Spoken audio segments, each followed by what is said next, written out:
Bloomberg en fait. Bonjour et bienvenue dans les 4V. Bonjour Thomas Fabien Soto. Roussel.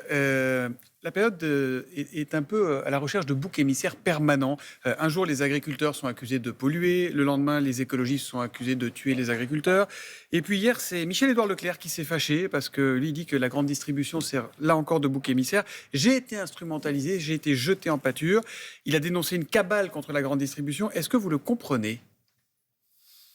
Il faudrait nuancer ses propos. Il y a une réalité dans notre pays, c'est que ceux qui nous nourrissent, ceux qui produisent l'alimentation, sont bien mal payés. Et grâce à la loi Egalim, qui est imparfaite, mais au moins cette loi Egalim a mis en place un observatoire des marges et des prix. Et cet observatoire a montré que les agriculteurs, eux, ne récupèrent que 10% de la marge de leur production. Jusqu'à la fourchette, jusqu'au consommateur final. Et donc les 90%, eh bien, elle va dans les poches des transformateurs, de l'agro-industrie et aussi des grandes surfaces. On ne peut pas dire que les grandes surfaces soient malheureuses. Donc je ne vais pas faire un chèque de cotisation à Michel-Édouard Leclerc. Je pense qu'au contraire, il y a besoin d'un outil. Et un outil, c'est l'État, normalement. C'est ce que nous demandons avec la proposition de loi défendue par André Chassaigne, député communiste.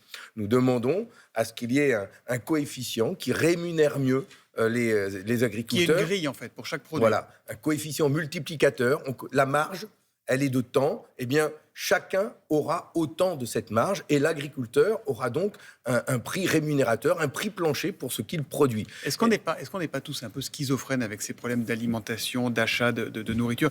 Quand les prix sont trop chers en rayon, on tombe sur la grande distribution en disant vous vendez trop cher. Quand les agriculteurs sont en colère, on dit à la grande distribution vous vendez pas assez cher. Non, il n'y a pas un petit... Non. Il y a un malaise qui est profond. Il y a des problèmes qui existent depuis très longtemps.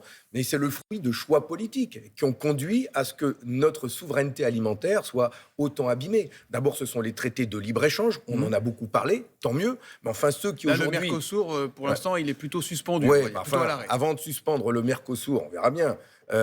Mais il y a tous ces traités de libre-échange qui ont été votés par les députés de droite, de la majorité actuelle. Ils ont voté tous ces traités de libre-échange. Mais ils nous permettent aussi d'exporter de très nombreuses marchandises, et notamment de l'agriculture. Non. Ah, si.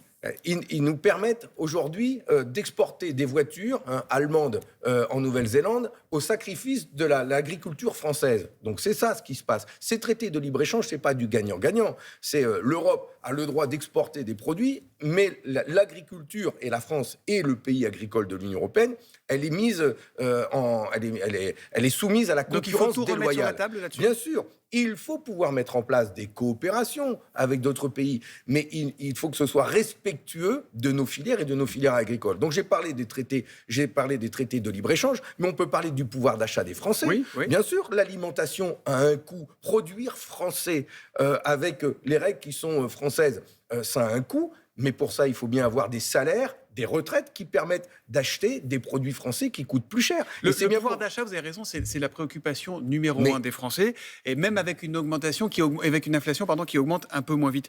Comment on fait pour amortir le choc quand on sait qu'il y a eu une augmentation des prix de l'électricité au 1er février, qu'il y aura encore une augmentation du prix du gaz en juillet? Comment on fait pour amortir le choc raisonnablement? Mais c'est bien pour ça que je vous dis que tout ça, c'est le choix c'est le fruit de choix politiques. Ce sont des choix politiques qui ont fait en sorte qu'aujourd'hui, on a une inflation qui est énorme, et notamment le prix de l'électricité qui ne cesse d'augmenter. Qu'à moins augmenter qu'ailleurs, c'est ce que disait Axel de Tarlé. Il y a quand même eu des boucliers qui ont coûté des milliards, ça ne vous a pas échappé. Ce qui se passe ailleurs, c'est le fruit de leur choix à eux. Les Allemands, ils ont sacrifié leur industrie nucléaire, leur centrale nucléaire. Ils produisent aujourd'hui de l'électricité avec du charbon.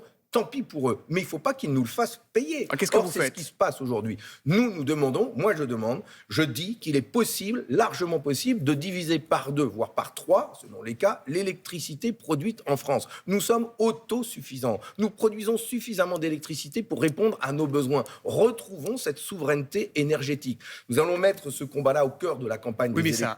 Mais ça a un coût. Nous allons mettre ça au cœur de la campagne des élections européennes, avec Léon Desfontaines. On fera la démonstration que ce coût est largement supportable pour la France, parce que ça va nous permettre d'abord de redonner du pouvoir d'achat aux Français, mais aussi de redonner de la compétitivité à nos entreprises. Les PME, comme l'industrie, ils ont vu leur facture d'électricité multipliée par 2, voire par 3. Il faut retrouver les coûts de l'électricité d'il y a 2 ans, Or, Et l'État, c'est l'État qui le, doit encaisser tout ça, en fait. le gouvernement, On a 3 l'État... 000 milliards de Oui, dettes. oui, mais arrêtez.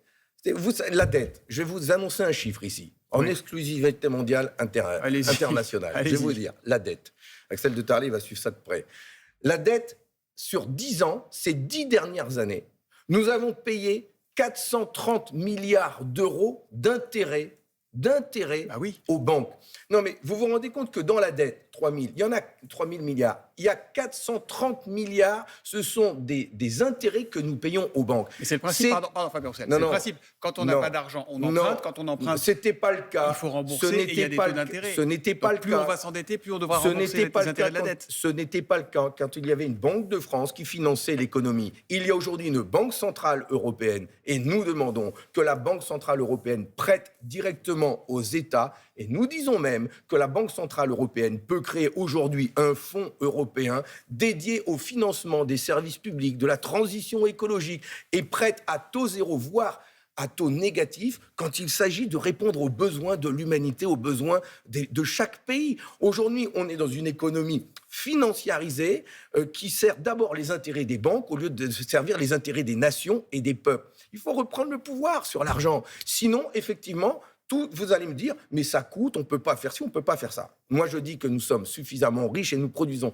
suffisamment de richesses pour pouvoir inverser un petit peu la hiérarchie des normes. Il faut d'abord préserver le pouvoir d'achat des Français, des travailleurs, des salariés, des retraités, avant d'aller distribuer et gaver des grands actionnaires, des grandes industries et des banques. Vous voulez indexer les salaires sur l'inflation. Est-ce que vous êtes Tout sûr à que c'est fait. une bonne idée?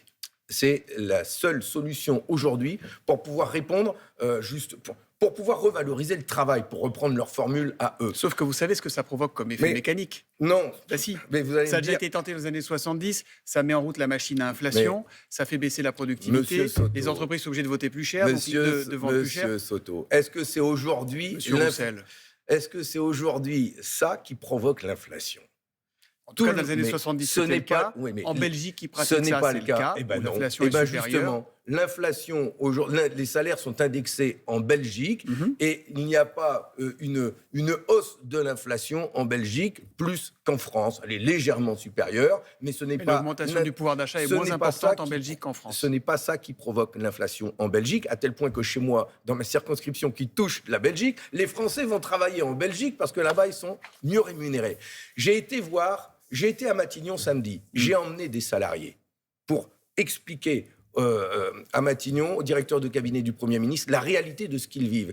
Des caissières de Monoprix avec 35 ans d'ancienneté qui perçoivent 1 480 € de salaire. Un monsieur qui travaille dans la restauration, 16 ans d'ancienneté, 1 600 € net de salaire. La compétence, ces diplômes et l'ancienneté ne sont pas reconnus. C'est ça le problème dans notre pays. Alors, les prix de l'alimentation ont augmenté de 23%, les prix de l'électricité 30%, Ouais. les salaires n'ont pas suivi la même courbe, les gens ne peuvent plus payer leurs factures. Et c'est pour ça que si on veut de la justice sociale et de la justice fiscale, il faut pouvoir augmenter les salaires au même rythme que l'inflation, et puis les entreprises, on va les accompagner.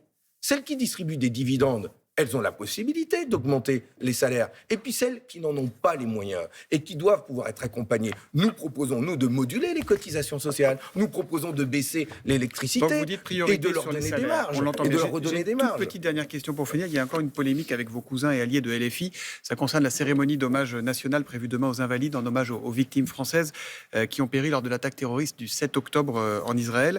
Les élus LFI y sont invités. Y seront-ils à leur place, selon vous? Rapidement. D'abord, je comprends la colère des familles qui ont perdu un proche face à des députés qui ont tenu des propos où ils ont dit que le Hamas était une organisation de résistance. Mais je pense que ce moment auquel je participerai doit être un moment d'union nationale, de communion nationale, pour penser à tous nos compatriotes. Et j'aimerais que l'on puisse penser à tous nos compatriotes qui ont perdu la vie là-bas, ceux qui ont perdu la vie dans le cadre des actes terroristes du Hamas, comme ceux qui la perdent aujourd'hui sous les bombardements sauvages du gouvernement de M. Il y aura un moment Netanyahou. d'hommage également pour les victimes françaises Et c'est bien à que ce Gaza. soit comme ça. Donc tout le monde sera à sa place demain là-bas. Il faut que ce soit un moment d'unité nationale et que chacun mesure l'émotion que pour chaque famille qu'un tel drame ait eu lieu. Oui. Merci beaucoup, Fabien Roussel, d'être venu dans les 4V. Merci. Bonne journée à vous.